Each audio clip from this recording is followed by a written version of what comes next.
یہ نبی کریم نے وعدہ کیا ہے کہ تو سورت واقعہ پڑھ، تیرے گھر میں فاقہ نہیں آئے۔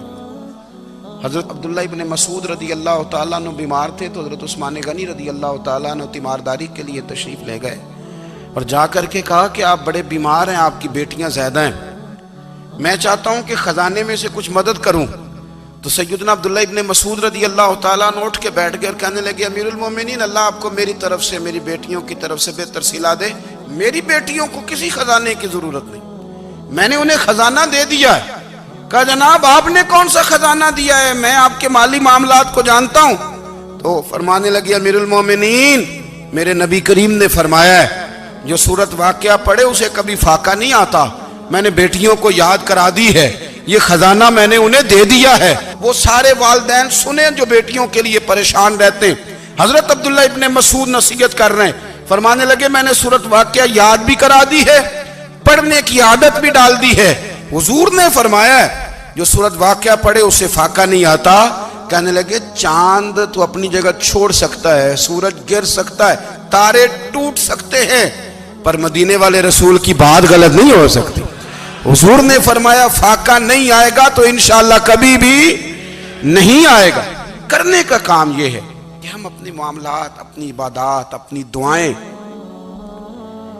کبھی 10 منٹ عادت ہو جائے نا دعا مانگنے کی علیحدہ سے رات کو۔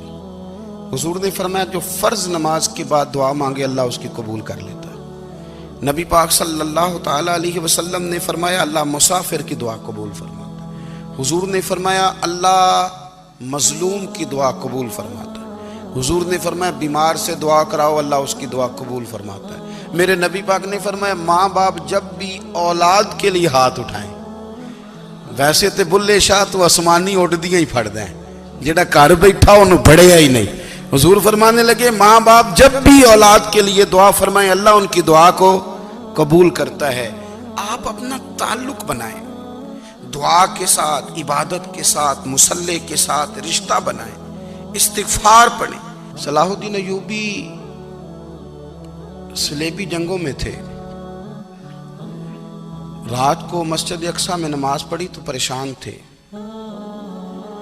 ایک بزرگ سے ملاقات ہوئی تو وہ کہنے لگے کہ آپ بڑے پریشان ہیں۔ کہنے لگے حضور پریشان اس لیے ہوں کہ پہلے ہی مسلمان کمزور ہے، اب میں نے سنا ہے دشمن کا ایک بحری بیڑا وہ جنگی سامان سے بھرا ہوا آ رہا ہے، تو اب ان کے پاس اور تلواریں اور نیزے آ جائیں گے، مسلمانوں کے پاس پہلے ہی وسائل کی کمی ہے، پریشان ہو کس طرح کر کے مقابلہ کریں گے۔